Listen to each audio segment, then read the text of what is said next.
అది మనం అనుభవిస్తూ ఉన్నాం. కానీ దేవుడు తన గొప్పతనాన్ని కనపరుచుకునేటువంటి విధానం ఎలా ఉంటుందంటే, ఆయన యొక్క స్వరము అంటే ఆయన యొక్క వాక్కు, జీవము గల ఆయన వాక్కును విడుదల చేసి మనందరితో ఆయన మాట్లాడుతూ ఉంటారు. అందుకే యోహాను సువార్త 1వ అధ్యాయం 1వ వాక్యంలో, ఆదియందు వాక్యముండెను, వాక్యము వాక్యమే దేవుడై ఉండెను. ఈ ఆదియందు ఉన్నటువంటి వాక్యమే అంటే ఆదికాండం 1వ అధ్యాయం 1వ వాక్యంలో మనం చూసుకున్నట్టయితే, ఒకసారి చదివి వినిపించండి. ఆదియందు దేవుడు భూమి ఆకాశములను సృజించెను. దేవుడు భూమి ఆకాశములను సృజించెను. భూమి నిరాకారముగాను శూన్యముగాను ఉండెను. చీకటి అగాధ జలము పైన కమ్మి ఉండెను. దేవుని ఆత్మ జలముల పైన అల్లాడుచుండెను. ఇక్కడ చదవమ్మా 4వ అధ్యాయము 2వ భాగంలో, దేవుడు వెలుగు కమ్మని, దేవుడు వెలుగు 1వ అధ్యాయం 4వ వచనం, క్షమించాలి, వెలుగు మంచిదే, దేవుడు వెలుగు కమ్మని పలుకగా, వెలుగు కమ్మని పలుకగా, వెలుగు కలిగెను అంటే అండ్ గాడ్ సైడ్, ఇంగ్లీష్ లో ఉంటది అండ్ గాడ్ సైడ్. 7వ అధ్యాయం మొదటి భాగంలో ఉంటది మనకి, 7వ వచనం మొదటి భాగంలో,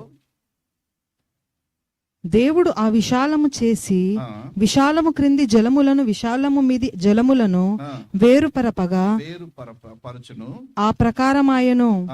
దేవుడు ఆ విశాలమునకు ఆ ప్రకారమాయను.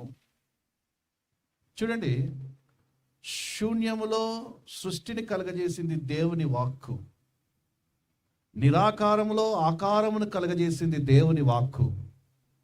అందుకే దేవుని వాక్కు బలము గలది, ప్రభావము గలది. ఈ వాక్కు ఎక్కడి నుండి వచ్చిందంటే, ఆదిలో దేవుని యొద్ద నుండే బయలుదేరింది. ఈ జీవము గల దేవుని వాక్కు మనందరినీ పలకరిస్తూ ఉంది, పరామర్శిస్తూ ఉంది.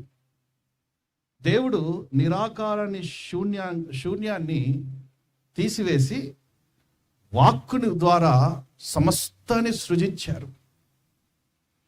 ఈ నిరాకారానికే ఒక జీవం కలిగింది అంటే, ఈ శూన్యానికే ఒక జీవం కలిగింది అంటే, ఇదే వాక్కు గనక, ఈ జీవవాక్యం గనక ఒక మనిషి దగ్గరికి వస్తే, ఈ వాక్కు గనక ఒక మనిషిలో నివాసం చేస్తే ఎంతగా మార్చబడతాడు, ఎంతగా పరిపూర్ణతలోకి నడిపించబడతాడు, ఎంతగా పరిపక్వం చెందుతాడు ఒక మనిషి. ఒకసారి మనం ఆలోచించదగ్గ విషయం. మనం ఈరోజు చేతిలో పట్టుకొని తిరుగుతున్నటువంటి ఈ బైబిల్లో ఉన్నటువంటి ప్రతి వచనము, ప్రతి మాట జీవము కలిగిందే.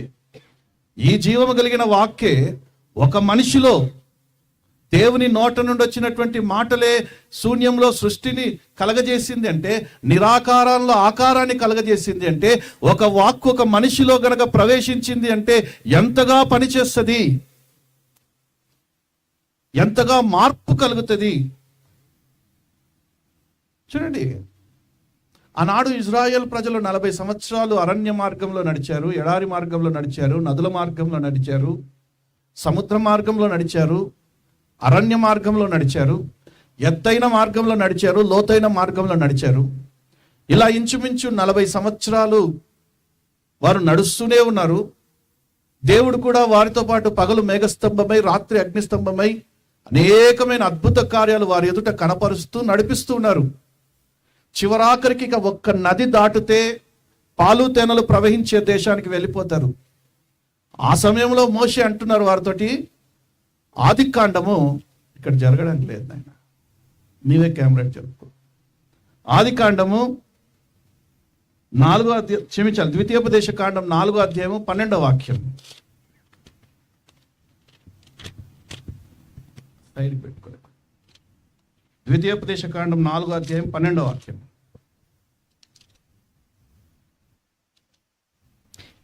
యెహోవా ఆ అగ్ని మధ్య నుండి యెహోవా ఆ అగ్ని మధ్య నుండి మీతో మాటలాడెను. మాటల ధ్వని మీరు వింటిరి గాని ఏ స్వరూపమును మీరు చూడలేదు. స్వరము మాత్రమే విన్నారు. దేవుడు ఈ 40 సంవత్సరాలు మనల్ని ఇన్ని మార్గాల్లో కూడా నడిపించింది ఎలాగంటే, ఆయన ప్రత్యక్షతని మనం చూడలేదు, ఆయన ఎలాగుంటాడో మనకి తెలియదు, కానీ ఆయన స్వరము మాత్రమే మనల్ని ఇంతకాలం నడిపించింది. జీవము గల దేవుని స్వరం మాత్రమే మనల్ని ఇంతకాలం నడిపించుకుంటూ వచ్చింది. విశ్వసించిన వారికి బిగ్గరగా చప్పలు కొడుతూ ప్రభునామం మైపడదాం. హల్లెలూయా. ఇజ్రాయేల్ ప్రజల్ని 40 సంవత్సరాలు నడిపించింది ఏది అంటే దేవుని స్వరం.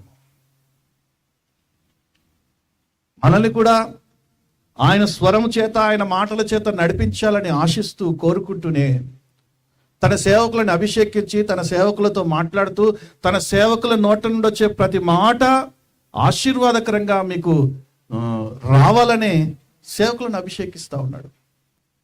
అందుకే మోషేతో అంటున్నారు, మోషే, ఇజ్రాయేలు ప్రజల మీద నువ్వు ఆశీర్వచనములు ఉచ్చరించు, నేను వారి ఎడల దాన్ని నెరవేరుస్తాను. ఇజ్రాయేలు ప్రజలు ఏది కోరుకుంటున్నారో, ఏది ఆశిస్తున్నారో, వారి హృదయంలో ఏదైతే ఉందో, వారి హృదయంలో ఏ విషయాలైతే బాధపడుతున్నారో, కన్నీరు కారుస్తున్నారో, ఇక మీదట నీ కన్నీరు కొట్టివేయబడుతుందని ఉచ్చరించు, నేను వారిలో సంతోషాన్ని కలుగజేస్తాను. నమ్మిన వారు బిగ్గరగా చప్పలు కొడుతూ ప్రభునామం మైపడదాం. హల్లెలూయా. దేవుని నోట నుండి వచ్చేటువంటి జీవం గల ఈ వాక్కు ఒక మనిషిని సంతోషపరుస్తుంది. దుఃఖంతో వచ్చిన వారు, వేదనతో వచ్చిన వారు, విచారణతో వచ్చిన వారి యొక్క హృదయాలను తెప్పరిల్ల చేసి, వారి జీవితాలలో కార్యాలు చేసి, ఇక్కడ నుండి అలసిపోయి సొలసిపోయి సొమ్మసిల్లిపోయి నీ జీవితాల్లో ఎంతో శ్రమలు, ఇరుకులు, ఇబ్బందులతో, అనారోగ్యంతో, లేమితో వచ్చి నీవిడ కూర్చున్నావేమో, నా దేవుని వాక్కు నిన్ను పలకరించి పరామర్శించి బలపరిచి ఇక్కడ నుండి పంపించబోతా ఉంది. విశ్వసించిన వారు బిగ్గరగా చప్పలు కొడుతూ ప్రభునామం మైపడదాం. హల్లెలూయా. మనల్ని ఇంతకాలం నడిపించింది ఏదనుకుంటున్నావు? మనం దేవుని చూడలేదు, ఆయన స్వరూపం ఎలా ఉంటుందో మనకు తెలియదు, కానీ ఆయన స్వరమే మనల్ని నడిపించింది. అంతే కదా. మోషేకి ఎప్పుడు సమస్యలు వచ్చినా, మోషేకు ఎప్పుడు ఇబ్బందులు ఎదురుపడ్డా, మోషేని ఎప్పుడు ఇజ్రాయేల్ ప్రజలు అవమానించినా, ప్రశ్నలు అడిగినా, ప్రతిసారి వెళ్ళి దేవుని స్వరం వినడానికి ఆతృత పడేవాడు. ఒకసారి నీ కర్రని చాపు సముద్రాన్ని 2 పాయలు చేస్తానని మాట్లాడింది దేవుని స్వరం కాదా? బండతో మాట్లాడు అన్నప్పుడు, బండతో మాట్లాడినప్పుడు, బండని కొట్టినప్పుడు బండు రెండుగా చీల్చబడి నీటి ఊటలను రప్పించింది దేవుని స్వరం కాదా? ఈ జీవము గల దేవుని వాక్కు అనేకమైన అద్భుతాలు చేస్తూ, ఆశ్చర్యాలు చేస్తూ ఆనాడు ఇజ్రాయేల్ ప్రజలను 40 సంవత్సరాలు నడిపించి పానులు తేనెలు ప్రవహించే దేశానికి తీసుకొని వచ్చిందే. ఈరోజు దేవుని వాక్యం మనల్ని ఎంతగా ప్రభావం చూపగలుగుతుంది. దేవుని వాక్కు, జీవం గల దేవుని వాక్కు మనల్ని ఎంతగా మార్చగలుగుతుంది. మనల్ని మార్చాలి అంటే, మనల్ని కూడా దేవుడి వాక్కు మార్చాలంటే దేవుని వాక్కుకి మనం స్థానం ఇవ్వాలి. దేవుని జీవం గల వాక్యానికి మనం సమయాన్ని ఇవ్వాలి. చూడండి, ఏలియా ఒక భయంకరమైనటువంటి స్త్రీతోటి, యెజబేలుతోటి వార్నింగ్ వచ్చింది. యెజబేలు ద్వారా వార్నింగ్ వచ్చింది. అరే ఏలియా, రేపు ఈ సమయానికి నువ్వు చచ్చిపోతావురా, నేను చంపేస్తా అనేది. ఆయన భయపడిపోయి దాక్కొని తిరుగుతూ ఉన్నాడు. ప్రాణం మీద విసుగొచ్చేసింది. ఆయన ఇక చచ్చిపోదాం అనుకున్నాడు. ఆయన అప్పుడు మాట్లాడింది దేవుని వాక్కు. చూడండి, 1 రాజుల గ్రంథం 19వ అధ్యాయం 11వ వాక్యంలో, అందుకాయన నీవు పోయి పర్వతము మీద యెహోవా సముఖమందు నిలిచి ఉండుమని సెలవిచ్చెను. అంతటా యెహోవా ఆ వైపున సంచరింపగా బలమైన పెనుగాలి లేచెను. యెహోవా భయమునకు పర్వతములు బద్దలాయను, శిలలు చిన్నాభిన్నములాయను గాని యెహోవా ఆ గాలి దెబ్బలయందు మాట్లాడలేదు. పర్వతములు బద్దలైనప్పుడు మాట్లాడలేదు. తర్వాత గాలిపోయిన తరువాత గాలిపోయిన తర్వాత భూకంపము కలిగెను గాని ఆ భూకంపమునందు యెహోవా ప్రత్యక్షము కాలేదు. ఆ భూకంపమైన తరువాత మెరుపు పుట్టెను గాని ఆ మెరుపునందు యెహోవా ప్రత్యక్షము కాలేదు. మెరుపు ఆగిపోగా మిక్కిలి నిమ్మలమైనప్పుడు మాటలాడు ఒక స్వరము వినబడెను. నమ్మిన వారు బిగ్గరగా చప్పలు కొడుతూ ప్రభునామని మేము పడదాం. హల్లెలూయా. మెరుపు వచ్చిందంట, భూకంపం వచ్చిందంట, ఎక్కడ కూడా దేవుని వాక్కు ప్రత్యక్షం కాలేదంట. ఎప్పుడైతే ఒక నెమ్మలమైనటువంటి వాతావరణం ఏర్పడిందో అప్పుడు దేవుని వాక్కు బయలుదేరుతా ఉంది ఏలియాకి. అప్పుడు ఏలియా ప్రవక్తకి ఇక అక్కడితో తన జీవితం అయిపోయింది అనుకొని సొమ్మసిలిపై కూర్చున్నటువంటి ఏలియాకి అక్కడి నుండి అతని ప్రయాణము దేవుడు ఎలా మార్చబోతున్నాడో ఒక వాక్కును విన్నాడు. అక్కడి నుండి తన సేవా జీవితాన్ని మరింతగా పెంపొందింపచేశారు దేవుడు. దేని ద్వారా అంటే దేవుని వాక్కు ద్వారా.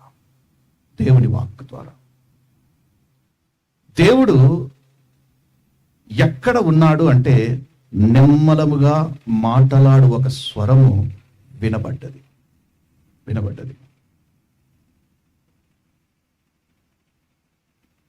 విత్ ఇన్ ఎ సెకండ్స్ అప్పుడు ఆ నెమ్మలమైనటువంటి వాతావరణంలో దేవుడు ఏలియాతో మాట్లాడుతూ ఉన్నాడు. నెక్స్ట్ అతని సేవ ఎలా కొనసాగించాలో నేర్పిస్తా ఉన్నాడు. చూడండి, ఒక సేవకుడు, ఒక విశ్వాసి ఎప్పుడు దేవుని స్వరాన్ని వింటామంటే, ఎప్పుడైతే దేవుని స్వరాన్ని వింటామో అప్పుడు మన స్థితిగతులే మారిపోతాయి. ఒక సేవకుడైనా ఒక విశ్వాసైనా ఎప్పుడైతే ఈ జీవము గల దేవుని స్వరాన్ని వింటామో మన జీవితాలే మారిపోతాయి, మన బ్రతుకులే మారిపోతాయి. ప్రవచనాలు కాదు, దేవుని సంఘంలో ప్రవచనాలు కాదు, అద్భుతాలు కాదు, సూచక క్రియలు కాదు, మహత్కార్యాలు కాదు, స్వస్థతలు కాదు. ఏ సంఘములో అయితే దేవుని వాక్యం ఉంటుందో ఆ సంఘములో దేవుడు వారితో మాట్లాడుతూ ఉంటారు. ప్రవచనాల రూపంలో ఒక వాక్యం ఎత్తుకొని ముగింపు దాకా ప్రవచనాలే, కాళ్ళు ఊపుతూ చేతులు ఊపుతూ ఆ వాక్యం అంతా ప్రవచనాలతో ఉన్నా కూడా దేవుడు అక్కడ మాట్లాడరు. స్వస్థతలు అంటూ స్వస్థతలు ఉన్నాయి, ప్రవచనాలు ఉన్నాయి, లేఖనాలలో అన్నీ ఉన్నాయి. కానీ ఎక్కడి నుండి అది బయలుదేరుతుంది అంటే దేవుని నోట నుండి వచ్చే మాట ద్వారానే అది బయలుదేరుతుంది.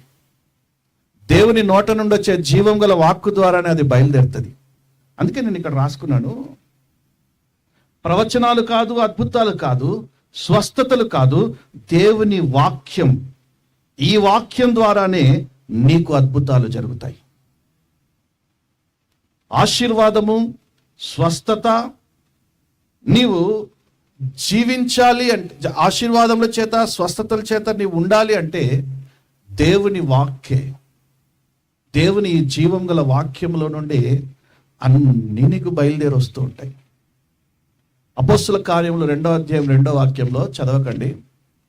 ఆనాడు గొప్ప శబ్దము వారున్న మేడగదిలో దిగింది. భయంకరమైనటువంటి ఆ శబ్దానికి అందరూ పరిశుద్ధ పొందుకున్నారు. పరిశుద్ధాత్మ చేత అన్య భాషలు మాట్లాడారు, నానా విధమైన భాషలు మాట్లాడారు. సంతోషంగా గంతులు వేస్తా ఉన్నారు. అక్కడ ఉన్నటువంటి కొంతమంది అంటున్నారు 13వ వాక్యంలో, ఏంట్రా వీళ్ళేమైనా తాగేసి వచ్చారా, మద్యముతో మత్తులై ఉన్నారా అని అడుగుతున్నారు. అందుకే కొంతమందికి పరిశుద్ధాత్మ అభిషేకం లేనప్పుడు వారిని అలాగే విడిచిపెట్టాలి. ప్రార్థన చేయాలి, వారి కోసం ప్రార్థన చేయాలి. అఫ్కోర్స్ ఇక్కడ మేడగదిలో వీరు పరిశుద్ధాత్మను పొందుకొని నానా భాషలు మాట్లాడుతూ పరిశుద్ధాత్మను పొందుకొని సంతోషంగా గంతులు వేస్తా ఉన్నారు. కానీ అక్కడ కొందరు అంటున్నారు, వీరు మద్యంతో తాగున్నారా? 13వ వచనం చదమ్మా. కొందరైతే వీరు క్రొత్త మద్యముతో నిండి ఉన్నారని, క్రొత్త మద్యముతో నిండి ఉన్నారని అపహాస్యము చేసిరి. కొంతమంది అంటున్నారు, వీరు కొత్త మద్యముతో నిండి ఉన్నారని అపహాస్యం చేసిరి. పరిశుద్ధాత్మను పొందుకొని పరిశుద్ధాత్మను పొందుకొని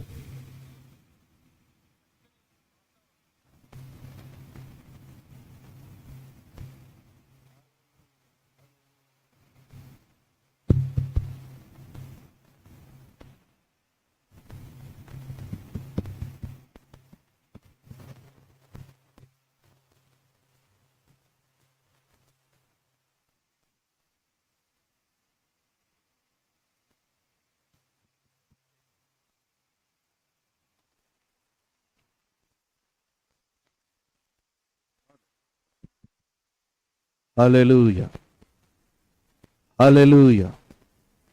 ఓకే, పరిశుద్ధాత్మను పొందుకొని ఇదిగో ఇంచుమించు 2 ఎకరాల వాతావరణం, 2 ఎకరాల స్థలం. ఈ 2 ఎకరాల అనేకులు అన్నారు ఏమనంటే, కొంతమంది అన్నారు ఏమనంటే, వీరు మద్యం గనక కొత్త మద్యం గనక సేవించొచ్చారా అనేసి. చూడండి, అదే అపోస్తుల కార్యం 2వ అధ్యాయం 37వ వాక్యంలో, అపోస్తుల కార్యం 2వ అధ్యాయం 37వ వాక్యంలో అది మైక్ సౌండ్ పెట్టమ్మా. అది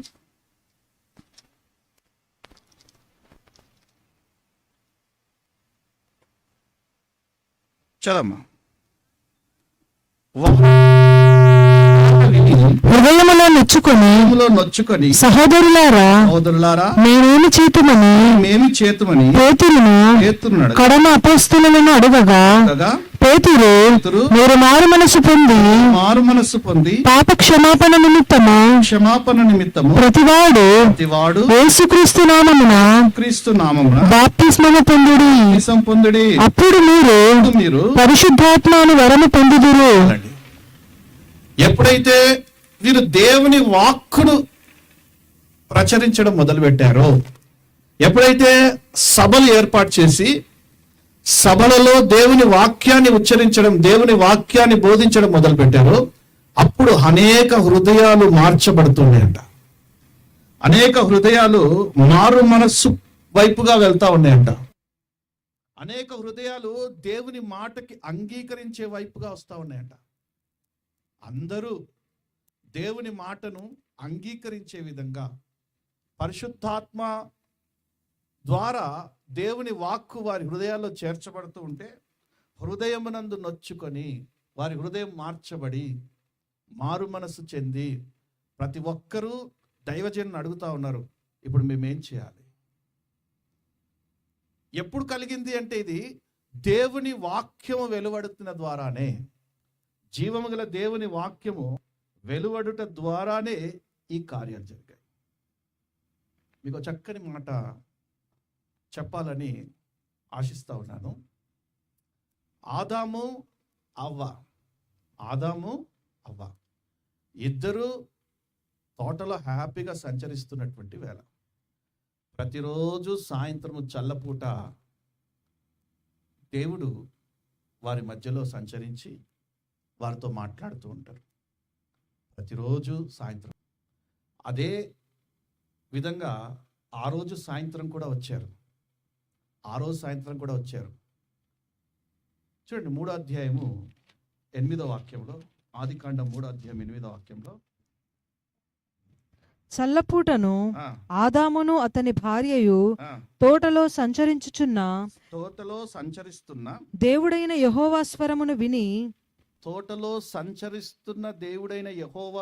విని, దేవుడైన యెహోవా ఎదుటికి రాకుండా తోట చెట్ల మధ్యను దాగుకొనగా. దేవుడైన యెహోవా సంచరిస్తూ ఉన్నాడని రాస్తుంది కదమ్మా, మాట్లాడుతున్నాడని రాసింది అక్కడ. వాడు ఇంగ్లీష్లో రాసిందా? Genesis 3:8 ఇంగ్లీష్లో.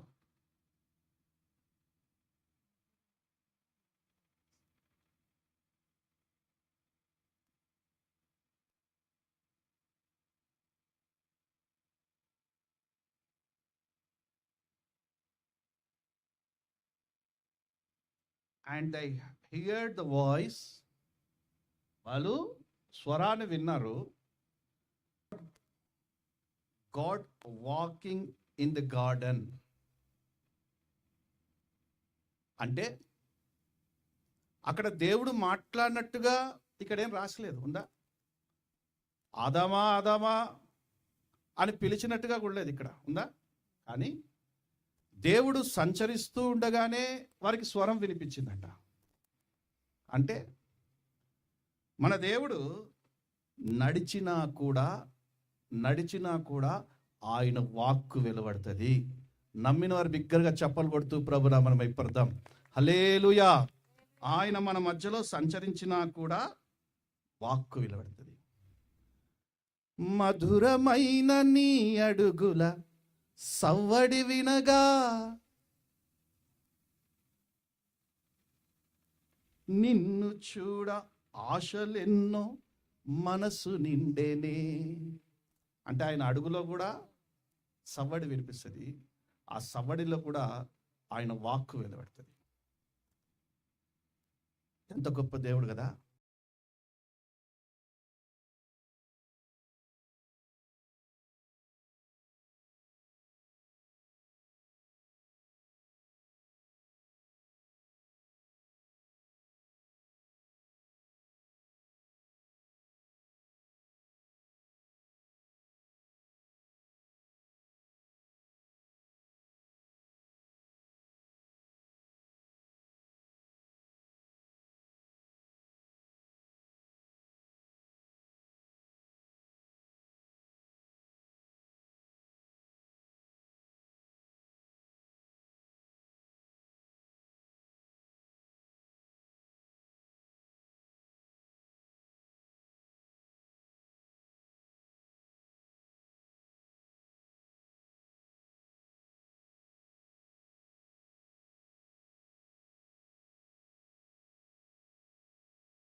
సాయంత్రం సమయం రాని మన నాన్న వస్తున్నాడు, ఇంటికి యజమానుడు వస్తున్నాడు అంటే ఆటోమేటిక్గా తెలిసిపోతుంది.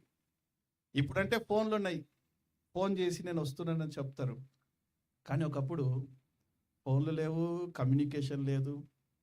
కానీ నాన్న వచ్చే సమయము, వెళ్ళే సమయము అంతా మనకి తెలిసే ఉంటుంది. ఆ రీతిగా ఆదాము నాన్న వచ్చే సమయం తెలిసిపోయింది, నాన్న ఎలా వస్తున్నాడో కూడా తెలిసిపోయింది. నాన్న అడుగులే ఆదాముతో మాట్లాడడం ప్రారంభిస్తాం. అందుకే దాక్కున్నాడు వెళ్ళి. ఎరా ఆదాము, ఏంట్రా నువ్వు చేసిందంటే, నువ్వు ఇచ్చిన ఈ స్త్రీయే నన్ను ఇలా చేసేటట్టుగా చేసింది. అంటే నీకు పెళ్లి చేయడం నా తప్ప, నీకు పెళ్లి చేయడము నా తప్పరా, నీకు వివాహం చేయడం నా తప్ప, నువ్వు నాకు ఇచ్చిన ఈ స్త్రీయే ఇలా చేసి. లేవి కాండంలో ఒక చక్కని మాట ఉంటుంది, 26వ అధ్యాయం 12వ వాక్యంలో. నేను మీ మధ్య నడిచేదను, మీకు దేవుడనై యుందును, మీరు నాకు ప్రజలయ్యుందురు. అంత ప్రేమ మనుషుల మీద. ఇజ్రాయేలీలు 40 సంవత్సరాలు అరణ్య మార్గంలో, ఎడారి మార్గంలో, నదుల మార్గంలో నడుస్తూ ఉన్నప్పుడు దేవుడు పగలు మేఘస్తంభమై, రాత్రి అగ్నిస్తంభమై వారితో కూడా ఉన్నాడు. అవునా కదా? వారితో కూడా ఉన్నాడు, వారితో మాట్లాడుతూ ఉన్నాడు, నడిపిస్తూ ఉన్నారు. ఇక 40 సంవత్సరాలు అయిపోయిన తర్వాత, వాళ్ళు పాలు తేనెలు ప్రవహించే దేశానికి వచ్చేసిన తర్వాత అంటా ఉన్నారు, తండ్రి ఇక బాయ్, ఇక నీ అవసరం మాకు లేదు. ఇంతకాలము మాకు ఆహారాన్ని కొద ఉండే కాబట్టి మన్నాను కురిపిస్తావు, నువ్వు మాతో ఉన్నావు. ఓకే, దాహం వేస్తుంది కాబట్టి నీరు రప్పిస్తావని నువ్వు మాతో ఉన్నావు. 40 సంవత్సరాలు మా లోటుపాట్లు అన్నిటినీ నువ్వు సరిచేస్తూ మాతో ఉన్నావు. ఇగో ఇప్పుడు మేము పాలు తేనెలు ప్రవహించే మంచి విశాలమైన దేశానికి వచ్చేసాము. ఇక్కడ మేము కట్టని ఇండ్లు, నాటని ద్రాక్ష తోటలు, త్రొవ్వని బావులు ఉన్నాయి ఇక్కడ మాకు. నీతో మాకు అవసరం లేదు, బాయ్. నేనంటాను 6 నెలలు సావాసం చేస్తే వాడు వీడవుతాడు, వీడు వాడవుతాడు. మరి దేవుడు కూడా, మన సృష్టికర్త కూడా ఇజ్రాయేలీలతోటి 40 సంవత్సరాలు ఉన్నారు కదా. మిమ్మల్ని వదిలి నేను ఎక్కడికి వెళ్తాను రా, నాకు ఒక మందిరాన్ని కట్టించండి, నేను దాని మధ్యలో నివాసం చేస్తాను, నేను మీకు దేవుడనే ఉంటాను, మీరు నాకు ప్రజలై ఉంటారు. నమ్మిన వారు బిగ్గరగా చప్పలు కొడుతూ ప్రభునామం మహిమపడదాం. హల్లెలూయా. ఇంకో చోటు ఉంటుంది, యోహాను సువార్త 10వ అధ్యాయం 20వ వాక్యం అనుకుంటా చూడమ్మా. దేవాలయంలో సంచరిస్తూ ఉండేను. యోహాను సువార్త స్తోత్రం.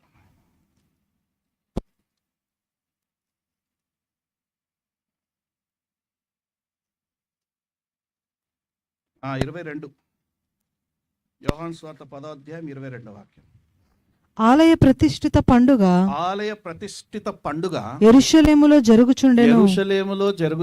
అది శీతాకాలము. ఇది శీతాకాలము. అప్పుడు యేసు దేవాలయములో సొలొమోను మంటపమున తిరుగుచుండగా అంటే సంచరించుచుండగా.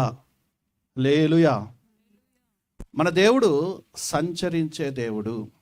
ఆనాడు ఆదాముతో ఆ గార్డెన్లో, ఆ తోటలో సంచరించారు, మాట్లాడారు. ఇజ్రాయేలుల మధ్యలో నివాసం చేసి వారి మధ్యలో ఉండి, నేను మీకు దేవుడనే ఉంటాను, మీరు నాకు ప్రజలే ఉంటారు అని వారి మధ్యలో సంచరిస్తానని వాగ్దానం చేశారు. ఇక్కడ యేసు ప్రభు సొలొమోను మండపంలో, దేవాలయంలో సంచరిస్తూ ఉన్నారు. ఎందుకు సంచరిస్తున్నారు ఆయన? ఎందుకు సంచరిస్తున్నారు? అదే ఆయన ఎందుకు సంచరిస్తారు అంటే, కూర్చున్న ప్రతి ఒక్కరి దగ్గరికి వెళ్తూ ఉంటారు ఆయన. కాసేపు అమ్మ నీ దగ్గర ఉంటారు, కాసేపు అలా నడుచుకుంటూ ఆ సహోదరు దగ్గర ఉంటాడు, కాసేపు అలా నడుచుకుంటూ ఆ బ్రదర్ దగ్గర ఉంటారు, కాసేపు అలా సంచరిస్తూ ప్రతి ఒక్కరితో మాట్లాడుతూ ప్రతి ఒక్కరి బాగోతలు తెలుసుకుంటూ, ప్రతి ఒక్కరి అవసరతలేందో అక్కరతలేందో తెలుసుకుంటూ, పరామర్శిస్తూ, పలకరిస్తూ, ప్రతి ఒక్కరి అవసరతలు తీర్చే దేవునిగా ఆయన మన ఎదుట ప్రత్యక్షమవుతారు. నమ్మిన వారు బిగ్గరగా చప్పలు కొడుతూ ప్రభునామం మహిమపడదాం. హల్లెలూయా. నేనంటాను, ఇది ఎన్నో వార్షికోత్సవమనా?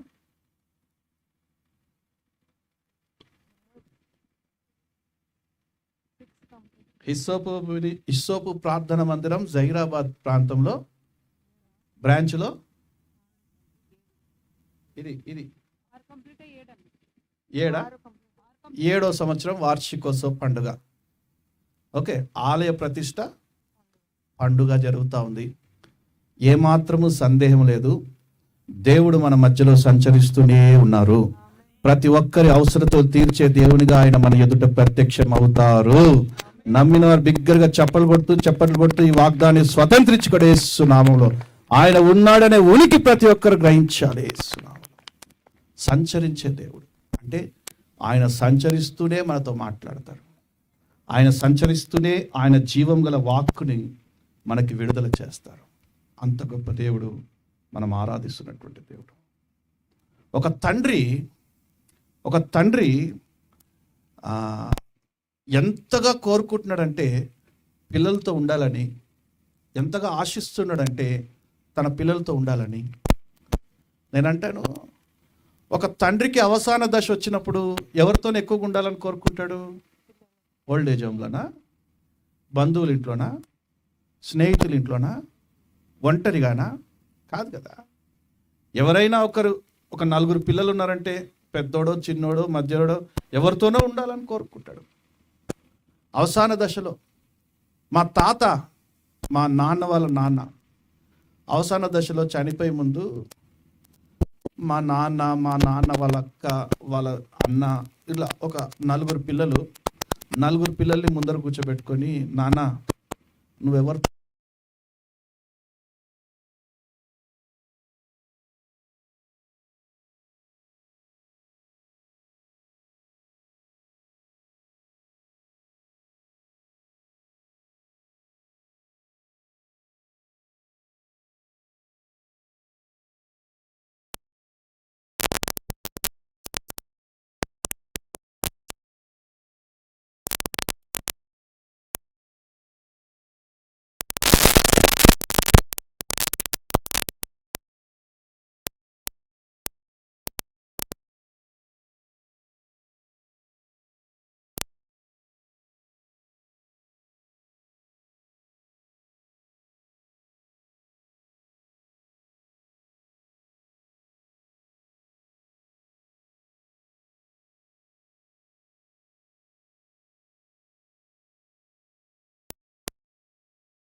కలుసుకోవాలి అంటే, ఆయన మనల్ని కలుసుకోవాలంటే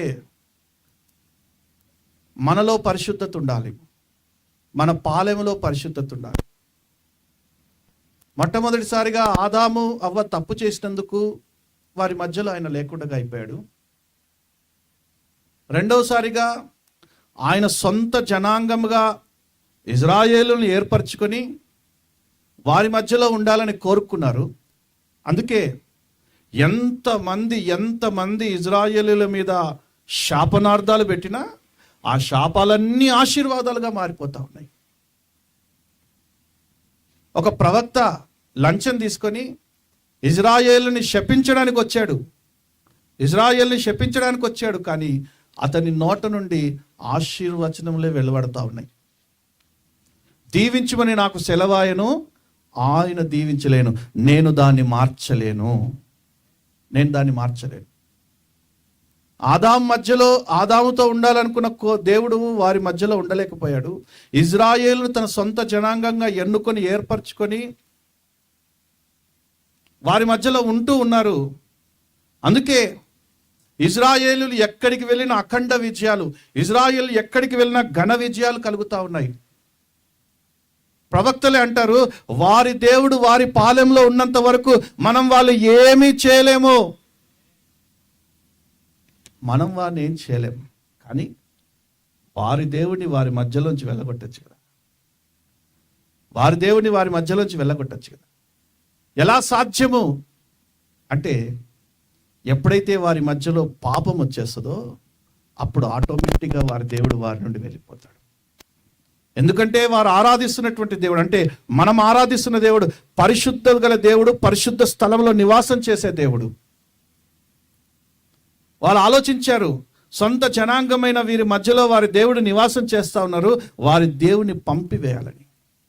ఆ రోజు కొంతమంది ఇజ్రాయేల్ నుంచి యవనస్తులను ఎన్నుకొని మోయాబు అందగత్తెలని వారికి ఎరగా వేసి వారిని వ్యామోహించి వారితో వ్యభిచరింపజేసి వారు పాపములో పడేటట్టుగా చేశారు. ఆటోమేటిక్గా వారి పాలెములో నుండి దేవుడు వెళ్ళిపోయాడు. అప్పటి వరకు ఘన విజయాలు పొందినటువంటి ఇజ్రాయేలీలు అప్పటి నుండి ఇంచుమించు 1000 మంది చనిపోవడము చూస్తూ ఉన్నారు.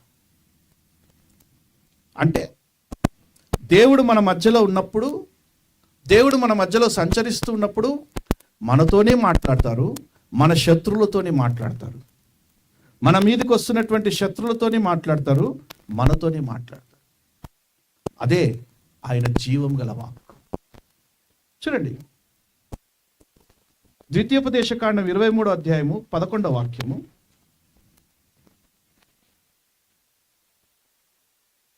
ద్వితీయోపదేశకాండం 23వ అధ్యాయము 14వ వాక్యం, క్షమించాలి. నీ దేవుడైన యెహోవా నిన్ను విడిపించుటకు, కొద్దిగా గట్టి చదమ్మా. నీ దేవుడైన యెహోవా నిన్ను విడిపించుటకును నీ శత్రువులను నీకు అప్పగించుటకును నీ పాళెములో సంచరించుచుండును గనుక, పాళెములో సంచరిస్తూ ఉంటాడు గనుక. ఇజ్రాయేలుల మధ్యలో ఆయన సంచరిస్తూ ఉన్నాడు. ఎప్పుడైతే ఇజ్రాయేలు పాపం చేశారో, వ్యభిచరించారో, మత్తుకు బానిసలయ్యారో, అప్పుడు వారి మధ్యలో నుంచి దేవుడు వెళ్ళిపోయాడు.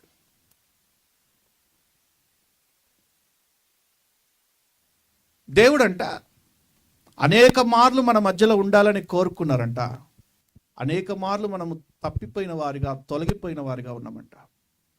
ఒక యవన కుమారుడు తన తండ్రిని అడిగాడు, నాన్న నాకు మంచి బోట్ కావాలి నాన్న. బోట్ అంటే పడవ. ఒక మంచి పడవ కావాలి నాన్న. ఇంటి వెనక నీళ్లు ఏర్లుగా వస్తూ ఉంది, ఆ ఏట్లో నేను ఆడుకుంటాను నాన్న పడవతోటి అని అన్నాడు. సరేరా అని చెప్పేసి వాళ్ళ నాన్న ఒక పడవ చేసి ఇచ్చాడు. ఆ నీటిలో ఆడుకుంటూ ఉన్నాడు. ఒకరోజు పెద్దగా వానొచ్చి వరదొచ్చి ఆ పడవ అలాగే కొట్టుకొని వెళ్ళిపోయింది. ఇక ఏడుస్తూ ఉన్నాడు, నా పడవ పోయింది, నా పడవ నీటిలో కొట్టుకుపోయింది అనేసి. వాళ్ళ నాన్న అన్నాడు, ఏడవకరా, ఇంకోటి తయారు చేసి ఇస్తాలని కొన్నాడు. కాస్త ఏడుపు మానాడు. ఇంకొకసారి వారు మార్కెట్కి వెళ్ళినప్పుడు, నాన్న తండ్రి నా కుమారులు ఇద్దరు మార్కెట్కి వెళ్ళినప్పుడు ఆ మార్కెట్లో అతని పడవనే అమ్మకానికి పెట్టారు. ఏదైతే వరదలో కొట్టుకుపోయిందో ఆ పడవనే సేమ్ అదే పడవ అమ్మకానికి పెట్టారు. కుమారుడు చూశారు, నాన్న నా పడవనే నాన్న ఇది, ఆ రోజు కొట్టుకుపోయిందే, ఇప్పుడు అమ్ముతున్నారు నాన్న, సరే దాని వెలంతో అడుగురా ఇచ్చి కొనేద్దాం అనేసి కొనేశాడు. కొనేసి ఇంటికి తీసుకొచ్చి దాన్ని ఒక అద్దాల షోకేస్లో పెట్టేసి కింద రాశాడంటే ఏమనంటే, నేను 2 విధాలుగా దీనికి యజమానుణ్ణి. మొట్టమొదటిగా దీన్ని సృజించిన వాడిని, రెండవదిగా దీన్ని వెలపెట్టి కొన్నవాడిని. అలాగే మనల్ని కూడా క్రీస్తు యేసు తన వెలపెట్టి కొన్నాడంట. మరలా తండ్రి అయిన దేవుని ద్వారా తప్పిపోయినటువంటి మనము మరలా క్రీస్తు యేసు రక్తం అనే వెలనిచ్చి మనల్ని కొన్నాడంట. కొని మనకి యజమానుడిగా ఉండాలని కోరుకుంటా ఉన్నాడు. మన మధ్యలో నివాసం చేయాలని కోరుకుంటా ఉన్నాడు. అనేక రకాలుగా మనతో ఉండాలని ఆయన కోరుకుంటూనే ఉన్న దేవుడు ఆ రోజు నుంచి నేటి వరకు కూడా. చూడండి, అందుకే ప్రకటనల గ్రంథము 21వ అధ్యాయము 2వ అధ్యాయము 1వ వాక్యంలో ఆది కాండములో సంచరించారు. చివరిగా ప్రకటనల గ్రంథం 22వ అధ్యాయం 1వ వాక్యంలో ఎఫెసులో ఉన్న సంఘపు దూతకు ఈలాగు వ్రాయము, 7 నక్షత్రములు తన కుడి చేత పట్టుకొని 7 దీపస్తంభముల మధ్య సంచరించువాడు చెప్పు సంగతులేవనగా. హల్లెలూయా. 7 దీపస్తంభముల మధ్య సంచరించువాడు. ఆయన సంచరించే దేవుడు, సంచరిస్తూ మనతో మాట్లాడేటువంటి దేవుడు, మనల్ని నడిపించే దేవుడు. ఎందుకు మన మధ్యలో సంచరిస్తున్నా అంటే మనల్ని రక్షించడానికి, శత్రువుల నుండి మనల్ని తప్పించడానికి మన మధ్యలో ఆయన సంచరిస్తూ ఉంటారంట. మనతో ఆయన మాట్లాడుతూ ఉంటారంట. ఎంత గొప్ప దేవుడు అండి మనం ఆరాధించేటువంటి దేవుడు. అందుకే ఆయన మన మధ్యలో ఉండాలని కోరుకుంటా ఉన్నాడు. ఆయన సుమధుర స్వరాలు, ఆయన సుమధుర మాటలు, మధురమైన ఆయన మాటలు మనతో మాట్లాడి మనల్ని బాగు చేయాలనుకుంటా ఉన్నాడు. అందుకే నేను ఒక పాటలో రాశాను, మధుర గానమై నాకు నీవు చేరువై, నేను నీ దాననై నీ స్నేహబంధమై నా తోడు నీవు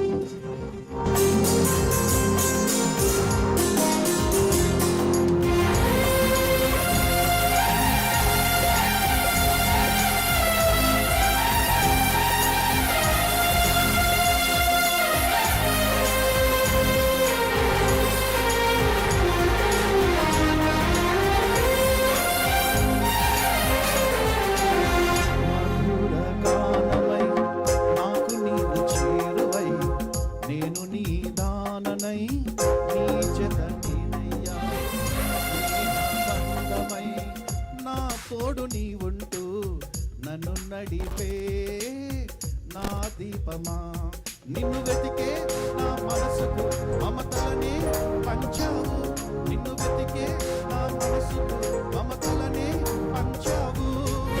నీతో నా జీవితం పరభరితం, పరభరితం, నీతో నా జీవితం పరభరితం.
సంతోషాన్ని అనుభవిద్దాం.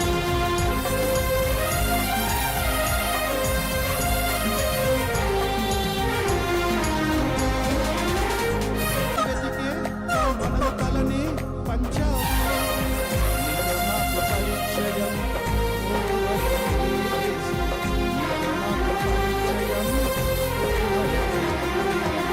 మధుర గానమై నాకు నీవు చేరువై, నేను నీ దాననై నీ జగలీనయ్యా.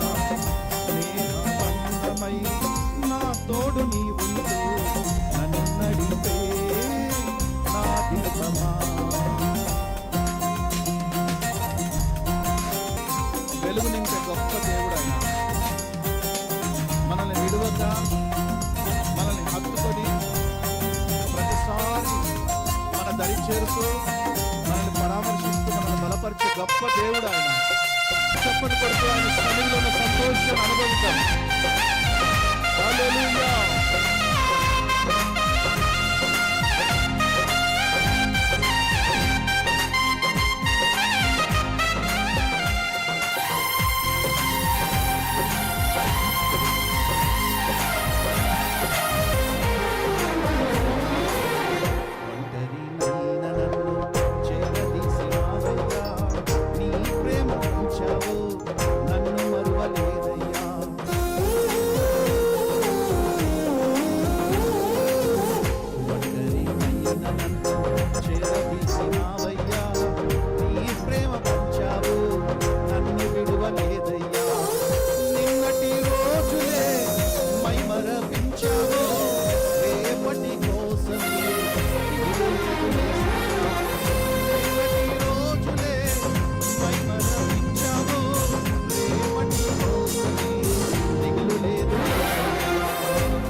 అందరం రెండు చేతులు పైకెత్తి స్తోత్రాలు చెల్లిద్దామా. హల్లెలూయా, హల్లెలూయా, హల్లెలూయా. సంఖ్యాకాండము 23వ అధ్యాయము 21వ వాక్యము. సంఖ్యాకాండము 23:21. ఆయన యాకోబులో ఏ దోషమును కనుగొనలేదు, ఏ దోషమును కనుగొనలేదు. ఇశ్రాయేలులో ఏ వంకరతనమును చూడలేదు. అతని దేవుడైన యెహోవానికి తోడైయున్నాడు, అతనికి తోడైయున్నాడు.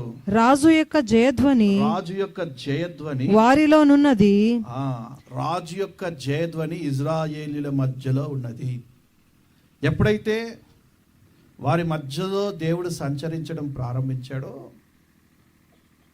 విజయాలు కలుగుతూ ఉన్నాయంట, విజయాలు కలుగుతూ ఉన్నాయంట, జయధ్వని అంట. అందుకే వారిని కాదు, వారి మధ్యలో ఉన్న దేవుడిని వెలగొట్టాలి అనుకున్నారు. వారి మధ్యలో ఉన్న దేవుని పంపివేయాలనుకున్నారు. అందుకే పాపం చేసి ఇచ్చారు ఇజ్రాయేల్తో, యవన ప్రజలతోటి. వారి మధ్యలోంచి దేవుడు వెళ్ళిపోయేటట్టుగా చేశాడు. అందుకే ఇక్కడ రాసుకున్నాను, ఒకవేళ దేవుడు మన మధ్యలో ఉండాలి అంటే, ఒకవేళ ఏంటి, దేవుడు మన మధ్యలో నివాసం చేయాలి అంటే, నీ ఇంట్లో ఎవరు వస్తున్నారు, నీ ఇంట్లో ఏది ఉంది, దేవునికి అయిష్టమైనది ఏది ఉంది.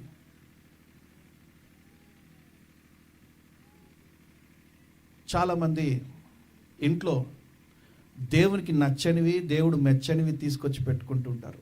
భక్తి పరుల ఇంట్లోనే చెప్తా ఉన్నాను నేను, క్రైస్తవ ఇంట్లోనే చెప్తా ఉన్నాను.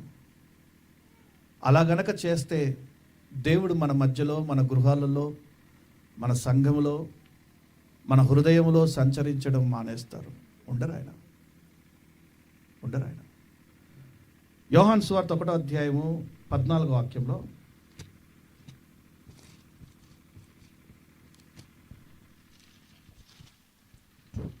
యోహాను సువార్త 1వ అధ్యాయము 14. ఆ వాక్యము శరీరధారి అయి కృపాసత్య సంపూర్ణుడుగా మన మధ్యలో నివసించెను.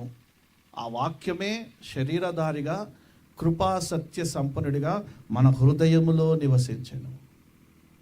మన హృదయంలో అందుకే మొట్టమొదటిసారిగా నేను అన్నాను, మనలో ఆయన గనక నివసిస్తే, ఆయన వాక్కు గనక మనం చేర్చుకుంటే, ఆయన వాక్కు మనలో నివసిస్తే మనం ఎంతగా మార్చబడతామో, ఎంతగా పరివర్తన చెందుతామో, ఎంతగా ట్రాన్స్ఫార్మ్ అవుతామో క్రీస్తు యేసులో. అందుకే ఆయన ప్రభు బల రాత్రి అని పెట్టాడు. ఎందుకు అంటే మన పోలికలో, మన స్వరూపములో ఆయన ఈ భూమి మీదకి వచ్చాడా? నరుని పోలికగా పుట్టి దాసుని స్వరూపము ధరించుకొని ఈ భూమి మీదకి ఆయన వచ్చాడు. తండ్రి అయిన దేవుడు బలాతిశయాన్ని వినియోగపరిచి క్రీస్తు యేసుని మృతులలో నుండి లేపారు. అవునా? ఎవరిలో అయితే మృతులలో నుండి లేపినటువంటి అదే పరిశుద్ధాత్మ ఎవరిలో అయితే నివసిస్తారో నీకు కూడా పునరుద్ధానపు శక్తి ఉందని లేఖనాలు తెలియజేస్తూ ఉన్నాయి. ఎప్పుడు మనకి పునరుద్ధానపు శక్తి వస్తుంది అంటే మనం ఆయన పోలికలోకి మార్చబడ్డప్పుడు. అందుకే ఆయన మానవుని స్వరూపం ధరించుకొని భూమి మీదకి వచ్చాడా? ప్రభురాత్రి అప్పగింపబడుతున్న రాత్రి ఒక రొట్టెని ఎత్తుకొని దాన్ని విరిచి కృతజ్ఞతాస్తుతులు చెల్లించి ఇది నా శరీరము, నా మాంసము అని అన్నారా? ఎవరైతే తన రక్త మాంసంలో పాలుభాగస్తులుగా అవుతుంటారో అప్పుడు వారు ఆయన పోలికలోకి మార్చబడుతూ ఉంటారు, ఆయన స్వరూపంలోకి మార్చబడుతూ ఉంటారు. అప్పుడు మనకి పునరుద్ధానపు శక్తి వస్తుంది అనడంలో ఏ సందేహం లేదు. అందుకే ఈ వాక్యము కృపాసత్య సంపూర్ణమై మన హృదయంలో నివాసం చేయాలనే ఈ జీవము గల దేవుని వాక్యమే క్రీస్తే వాక్యము. ఈ వాక్యమే కృపాసత్య సంపూర్ణుడిగా మన మధ్యలో నివసిస్తూ ఉన్నాడు. ఈ వాక్యం మన హృదయంలో ఉన్నంత కాలము, ఈ వాక్యములో మన హృదయంలో ఏ అపరిశుభ్రత అంటే ఏ పాపము రానంత కాలము ఆయన మనలో నివాసం చేస్తాడు. మొట్టమొదటిది దేవుని వాక్యం మన మధ్యలో సంచరిస్తే మనకి ఘన విజయాలు కలుగుతాయి, అఖండ విజయాలు కలుగుతాయి. శత్రువు నుండి మనకి విజయాల వెంబడి విజయాలు కలుగుతాయి. రెండవది దేవుని వాక్కు, జీవం గల వాక్కు మన మధ్యలో ఉంటే ప్రార్థన యందు బలపరచబడతామంట. చూడండి, అపోస్తుల కార్యములు 9వ అధ్యాయం 3వ వాక్యం. అపోస్తుల కార్యములు 9వ అధ్యాయం 3వ వాక్యం. అతడు ప్రయాణము చేయుచు దమస్కు దగ్గరకు వచ్చినప్పుడు, ఇది అపోస్తులైనటువంటి పౌలుగా మార్చబడక మునుపు సౌలుగా ఉన్నప్పుడు జరిగినటువంటి కార్యాలేవి. చదవండి. అకస్మాత్తుగా ఆకాశము నుండి ఒక వెలుగు అతని చుట్టూ ప్రకాశించెను. అప్పుడు అతడు నేల మీద పడి సౌలా సౌలా, నీవేళ నన్ను హింసించుచున్నావని తనతో ఒక స్వరము పలుకుట వినెను. ఏమొచ్చింది సౌలుకి ఇక్కడ? స్వరము అంటే దేవుని యొక్క వాక్కు, అంటే జీవము గల దేవుని వాక్కు సౌలును దర్శించింది. మొట్టమొదటిగా ఇక్కడ ఒక శబ్దాన్ని విన్నాడు. రెండవదిగా 9వ అధ్యాయం 11వ వాక్యంలో,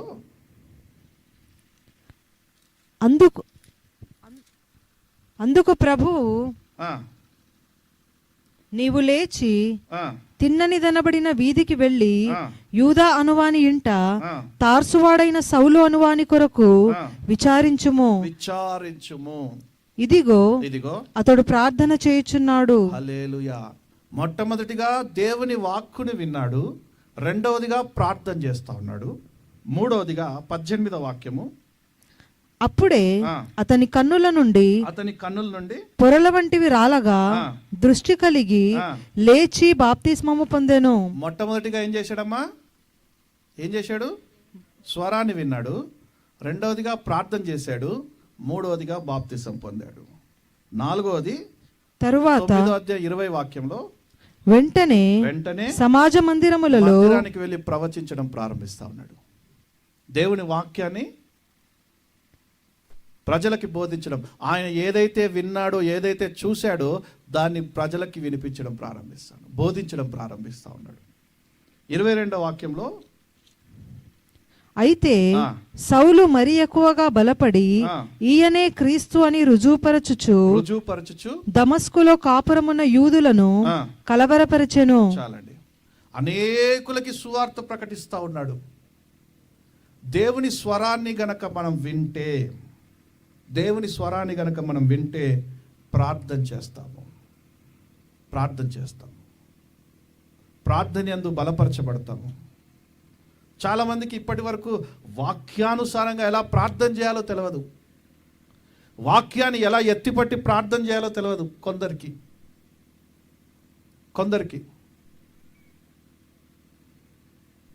మా దగ్గర ఒక పాస్టర్ గారు ఉన్నారు. ఏదైనా ప్రార్థన చేయాలంటే భయం వేస్తుంది నాకు, భయం వేస్తుంది. ఆయన ప్రారంభ ప్రార్థన చేస్తాడా, అన్న వాక్యం గురించి ప్రార్థన చేయనా, సేవకుడు నిలబడబోతున్నాడు అని అంటే, ప్రభా నువ్వు దిగిరా నాయనా, నువ్వు దిగిరా ప్రభా. ఇక ప్రారంభం నుంచి ముగింపు దాకా ఏం మాట్లాడతాడో తెలియదు,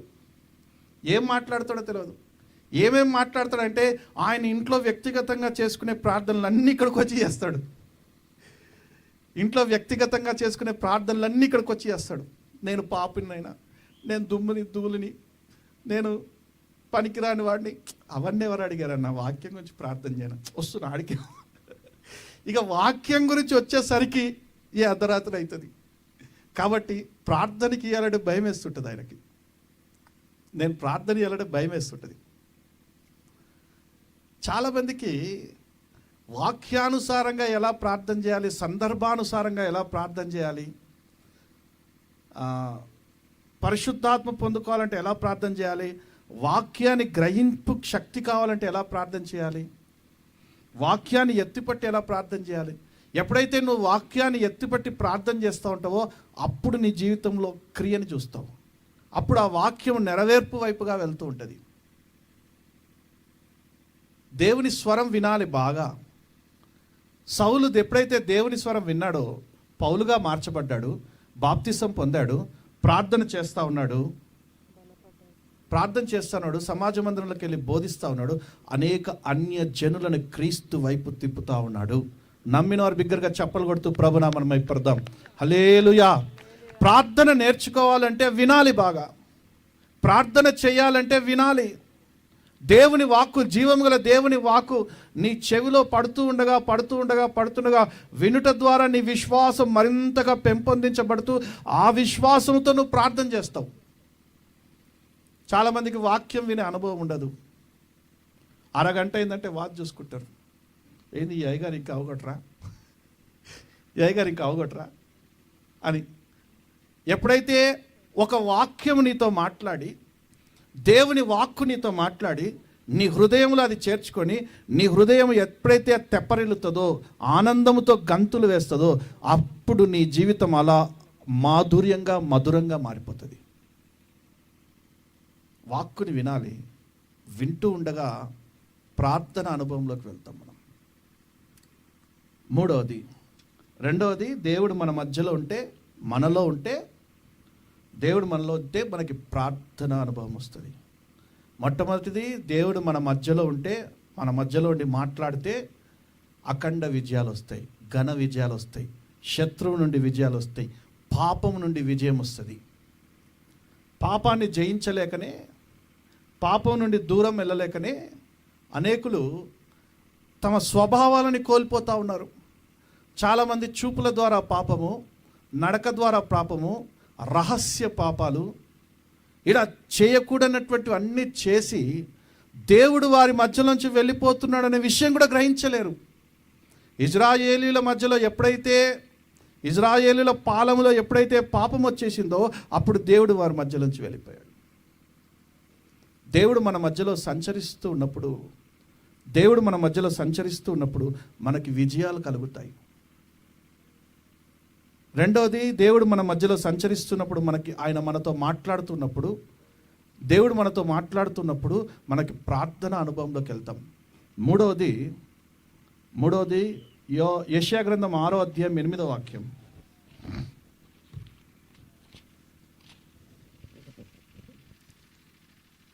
అప్పుడు నేను ఎవని పంపెదను, మా నిమిత్తము ఎవడు పోవునని ప్రభువు సెలవీయగా వింటిని.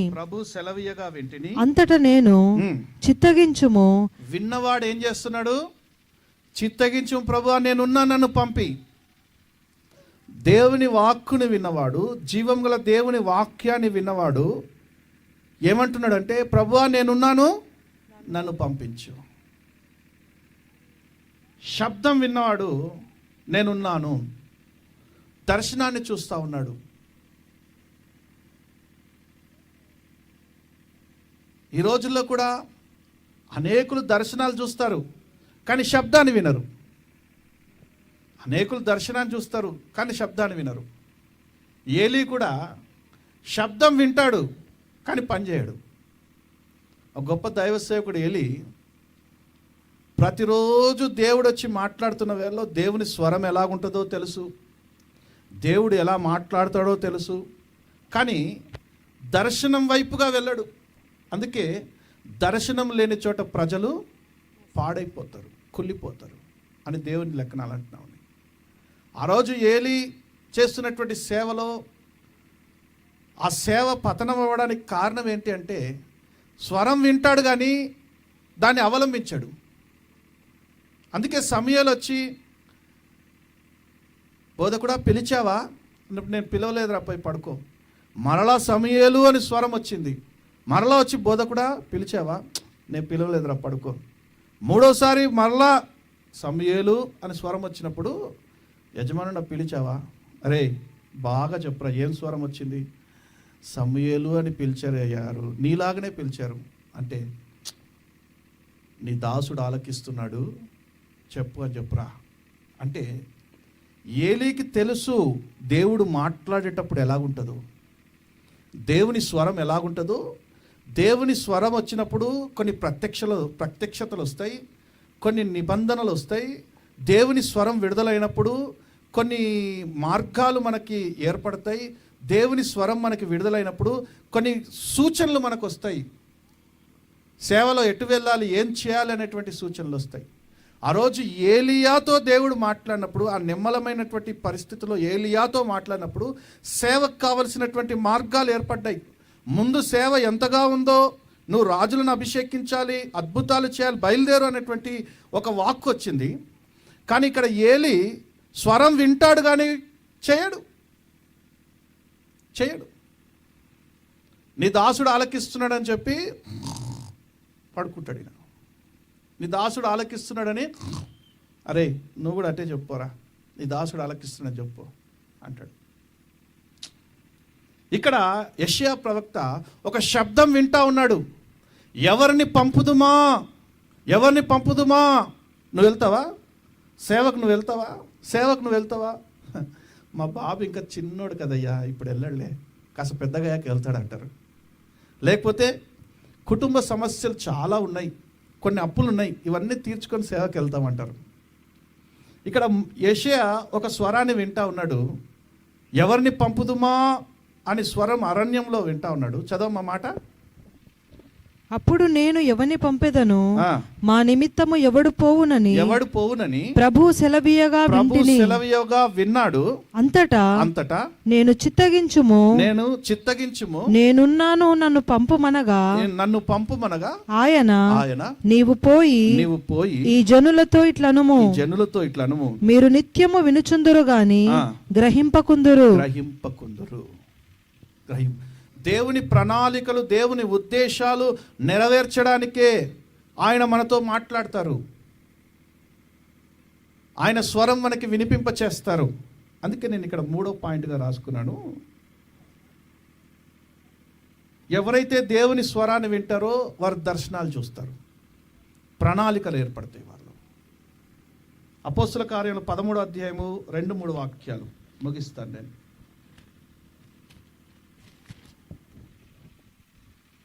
వారు ప్రభువును సేవించుచు ఉపవాసము చేయుచుండగా పరిశుద్ధాత్మ నేను బర్నబాను సౌలును పిలిచిన పని కొరకు వారిని నాకు ప్రత్యేకపరచుడని వారితో చెప్పెను. హల్లెలూయా.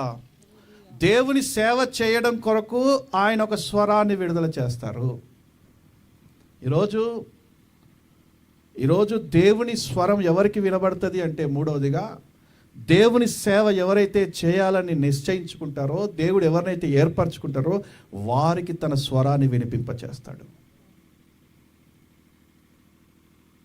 మండుచున్నటువంటి పొదలో నుండి మోషేకి తన స్వరాన్ని వినిపించినట్టుగా దేవుడు తన సేవకుని, అభిషేకించబడేటువంటి తన సేవకుల నోట నుండి ఎవరిని ఏర్పరచుకోవాలి, ఎవరిని ఎన్నుకోవాలి, ఎవరు ఏ విధంగా సేవ చేయాలి అనే దాని గురించి దేవుడు మాట్లాడతారు, తన స్వరాన్ని వినిపింపచేస్తారు. అపోస్తుల కార్యం 20వ అధ్యాయం 24వ వాక్యంలో, అయితే దేవుని కృపా సువార్తను గూర్చి సాక్ష్యమిచ్చుటయందు నా పరుగును నేను ప్రభువైన యేసు వలన పొందిన పరిచర్యను తుదముట్టింపవలెనని నా ప్రాణమును నాకెంత మాత్రమును ప్రియమైనదిగా ఎంచుకొనుటలేదు. ఎప్పుడైతే దేవుడు మాట్లాడతారో మన ప్రాణాన్ని, మన ఆస్తిని, మన శక్తిని, మన సంపాదించినటువంటి సంపాదనని, మన పిల్లల్ని ఎంత మాత్రం ప్రియముగా ఎంచుకోమంట. దేవుడు ఒక్కసారి పిలిస్తే ఆయనకి ఒకటేసారి సరెండర్ అయిపోతాం, అంతే. సరెండర్ అయిపోతాం. సాకులు పెట్టాం. ఒకరోజు ఒక కుర్రాడు, అన్నా దేవుడు నాతో మాట్లాడాడన్నా, నేను సేవకు రావాలనుకుంటున్నాను అంటే, చేయరా సేవ, బాగుంటుంది, కోత విస్తారంగా ఉంది, కోయివారు కొద్దిగా ఉన్నారా, చేయి, పని చేయి అన్నప్పుడు వీడు ఉన్న స్థలాల్లో ఉండక ఒక గొప్ప దైవ సేవకుడి దగ్గరికి వెళ్ళాడు. అయ్యగారు, నన్ను దేవుడు సేవకు పిలుస్తున్నాడు, అయ్యగారు రావచ్చా? ఎంతరా నీకు వయసు? 18 ఏళ్ళు. అయ్యగారు, ఇప్పుడేం సేవరా? పో. ఇక అప్పటి నుండి సేవ చేయడం మానేశాడు.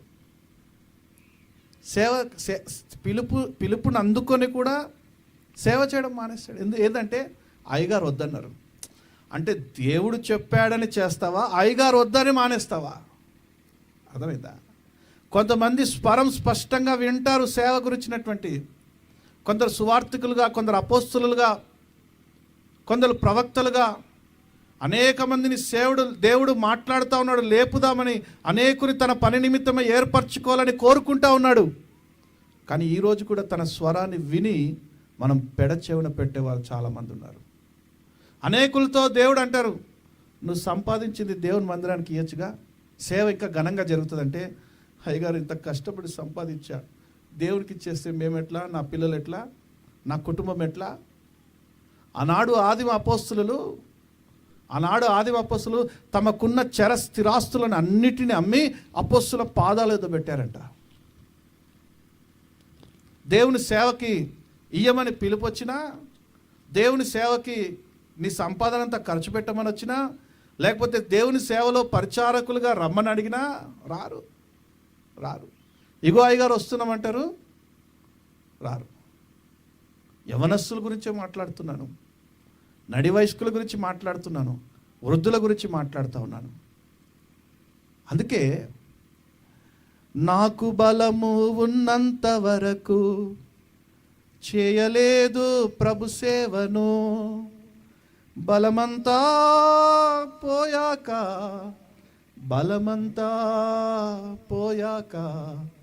చేయాలని ఉంది ప్రభు సేవను. బలమంతా పోయాక చేయాలని ఉంటుందంట. నాకు ధనము ఉన్నంత వరకు ఇయ్యలేదు ప్రభు సేవకు, ధనమంతా పోయాక. ధనం ఎవరి సొత్తు కాదు కదా. ఈరోజు నా చేతిలో ఉంటుంది, రేపు ఎదుటివాడి చేతిలో ఉంటుంది, రేపు ఇంకొకటి చేతిలో ఉంటుంది. ధనమంతా పోయాక ఇవ్వాలనుంది ప్రభు సేవకి అంట. దేవుడు మాట్లాడినప్పుడే తన సేవ కొరకు వినియోగపరచబడండి. దేవుడు మాట్లాడినప్పుడే సౌలు విన్నాడు, పౌలుగా మార్చబడ్డాడు, అనేక అన్యజనులను క్రీస్తు వైపు మలచగలిగాడు. దేవుడు మాట్లాడిన వెంటనే యెషయా శబ్దాన్ని విన్నాడు, నేనున్న ప్రభువా నన్ను పంపించంటా ఉన్నాడు. ఆనాడు ఆదిమ అపోస్తులు నీ వలన విడిచిపెట్టి రా అనగానే క్రీస్తుని వెంబడించారు. అనేక అన్యజనులు పట్టే జాలరుగా దేవుడు వారిని మార్చివేశాడు. ఈరోజు నీ ద్వారా ఒక గొప్ప కార్యం జరిగించాలని ఆశిస్తూ ఉన్నాడు. నీ ద్వారా ఒక ఉన్నతమైన సేవ జరిగించాలని కోరుకుంటా ఉన్నాడు దేవుడు. నేను 2009లో సూర్యాపేటలో మాకు ఒక 6 బ్రాంచీలు ఉన్నాయి చర్చెస్. మెస్సియా ప్రార్థనా మందిరం, అది మెస్సియా మినిస్ట్రీస్. ఒక 6 బ్రాంచీలు ఉన్నాయి. నేను సేవకు వెళ్ళిన కొత్తలో మా నాన్న నన్ను, రే ఈరోజు అనిల్ అన్న బ్రదర్ అనిల్ కుమార్ గారి మెసేజ్ ఉందిరా, సూర్యాపేటలో వెళ్దాం అన్నారు. నేను సరే నాన్న అన్న. డిసెంబర్ నెల బాగా చలి, ఎముకలు కొరికేటువంటి చలి. ఆ చలిలో నన్ను DCM ఎక్కించారు. DCM ఎక్కి సూర్యాపేటకి వెళ్ళాలంటే మా విలేజ్ నుంచి 26-27 కిలోమీటర్ వెళ్ళాలి. గుంతలు, ఆ రోడ్లన్నీ గుంతలు. ఆ DCMలో ఎత్తేసి కుదేసి ఎట్టకేలకు తీసుకెళ్ళి గ్రౌండ్ దగ్గర దింపారు మమ్మల్ని. ఆ చలిలో నేను నడుచుకుంటూ వస్తున్నప్పుడు అనిలన్న వాక్యం విత్తుతూ ఉంటే, అబ్బా నేను కూడా ఇంత గొప్ప సేవ చేయాలి అని అనుకున్నా. అనిలన్న ఎప్పుడైతే షర్ట్ ఇప్పేసి ఆ కోట్ ఇప్పేసి ఆ కోట్ అలా పడేశాడో, నేను కూడా వాక్యం ఇప్పి అందరికీ ఇలా పంచాలి అనుకున్నా. ఆ రోజు నేను అనుకున్నాను. కానీ ఈరోజు బాగా ఆలోచిస్తుంటే ఏమనిపిస్తుందంటే, ఆ రోజు దేవుడు నాకు ఇచ్చింది దర్శనము. ఆ దర్శనము నెరవేర్పు వైపే దేవుడు నన్ను నడిపిస్తూ ఉన్నాడు. నమ్మిన వారు బిగ్గరగా చప్పలు కొడుతూ ప్రభునామం పడదాం. హల్లెలూయా. మనము ఆయన పిలిచినటువంటి పిలుపుల నుండి తప్పుపోకుండా ఉంటే చాలండి. పోను ఆయన అన్నీ మనకి నేర్పిస్తూ ఉంటారు, మనకి వివరిస్తూ ఉంటారు. ఆయన గొప్ప దేవుడు, ఆయన గొప్ప దేవుడైనా. వద్దాం, ప్రారంభకు వద్దాం. కీర్తన గ్రంథం 29వ అధ్యాయం 4వ వాక్యము. యెహోవా స్వరము బలమైనది, యెహోవా స్వరము ప్రభావము కలిగింది. నిజంగా ఇజ్రాయేలుని 40 సంవత్సరాలు నడిపించింది ఏ రూపము కాదు, దేవుని స్వరమే. దేవుని స్వరాన్ని విన్నవారు 3 రకాలుగా దేవుని సేవలో వాడబడుతూ ఉంటారు. మొట్టమొదటిగా దేవుడి స్వరం మన మధ్యలో ఉంటే, దేవుని సంచారం మన మధ్యలో సంచరిస్తూ ఉంటే, మన వైపున ఆయన అఖండ విజయాల్ని, ఘన విజయాల్ని కలగజేస్తూ ఉంటారు. మనకి రాజు జయధ్వని వినిపిస్తూ ఉంటుంది. రెండోది, దేవుని స్వరం మనం వింటే ప్రార్థన అనుభవంలోకి వెళ్తాం. మూడోది, దేవుని స్వరం మనం వింటే సేవలోకి ముందడుగు వేస్తాం. ప్రార్థన చేద్దాం. అందరం కలిసి ప్రార్థన చేసుకుందాం. విన్న వాక్యం విడిచిపెట్టకుండా, ఏ కోణంలో వాక్యం మీతో మాట్లాడిందో, ఏ కోణంలో వాక్యం మిమ్మల్ని పలకరించిందో, నా దేవుని వాక్యము నీకు ఎంతగా అర్థమైందో ఒకసారి దాని అంతటిని రివైండ్ చేస్తూ మరొకసారి ప్రార్థన చేసుకో. ప్రభువా, నీ స్వరంలో ఇంత గొప్పతనం ఉందా నాయన? నీ స్వరం బలమైనది, ప్రభావం కలిగిందా ప్రభువా? ఆనాడు ఇజ్రాయేలుని 40 సంవత్సరాలు నడిపించింది నీ స్వరమే కదా నాయన. ఈరోజు నా కుటుంబానికి నాయన ఎలా నడిపించబోతున్నావో నీ స్వరాన్ని వినిపింపచేయి నాయన. నీ ప్రార్థనలో నేను బలపరచబడాలంటే నీ స్వరం కావాలి ప్రభా. ఆనాడు ప్రభా ఇజ్రాయేలీల మధ్యలో సంచరించిన గొప్ప దేవుడవు, వారి పాలెములో నివాసం చేసిన దేవుడవు నా తండ్రి. ఈరోజు నా మధ్యలో నివాసం చేయవా, మా గృహంలో నివాసం చేయవా, మా హృదయంలో నివాసం చేయవా, మా మధ్యలో సంచరించవా నాయనా. ప్రార్థన ప్రార్థన ప్రార్థన అనుభవంలోకి మేము వెళ్ళాలి ప్రభా. ఇంకా విశ్వాసంలో సంవత్సరాలు గతిపోతున్నాయి ప్రభా. విశ్వాసులుగాని పేరుకే ఉన్నాం కానీ ప్రార్థన అనుభవంలోకి ఇంకా రావటం లేదు. మాకు ప్రార్థన నేర్పించు ప్రభా. ఎలాగూ ప్రార్థన చేయాలో మాకు నేర్పించు నాయన. ఆనాడు నీ శిష్యులకు నేర్పించావే, ఆనాడు నీ శిష్యులకు నేర్పించావే, అలాగే మాకు కూడా నేర్పించు నాయన. నీ స్వరము ద్వారా మాకు వినిపింపచేసి మాకు ప్రార్థన నేర్పించు ప్రభువా. హల్లెలూయా. నాయన నీ స్వరం వినిన వెంటనే మేము మీ పరిచర్యలో మీ సేవలో ముందుకు సాగేటువంటి అనుభవం మాకు కలుగచేయి నాయన. ఏదో ఒక రకంగా ఏదో ఒక కోణంలో నీ సేవ నేను చేయాలి ప్రభా. నీ సంఘానికి నేను వాడబడాలి నా తండ్రి. అది డబ్బు రూపేనా, అది శరీర రూపేనా, అది కార్య రూపేనా, ఏదో ఒక కోణంలో మేము నీ సన్నిధిలో వాడబడాలి తండ్రి. అందరం తీర్మానం చేత యెహోవా స్వరము అది బలమైనది. ఆయన స్వరము నీ దగ్గరికి వచ్చింది, ఆయన స్వరము నీ దగ్గరికి వచ్చినది. యేషయ్యవలే ఆయన స్వరం నీ విన్నావా? ఇంటే ఒక తీర్మానానికి రా, ఇంటే తీర్మానానికి రా. Thank you Lord Jesus. Hallelujah. అందరు నోరు తెరిచి తెరవాలి, నోరు తెరవాలి.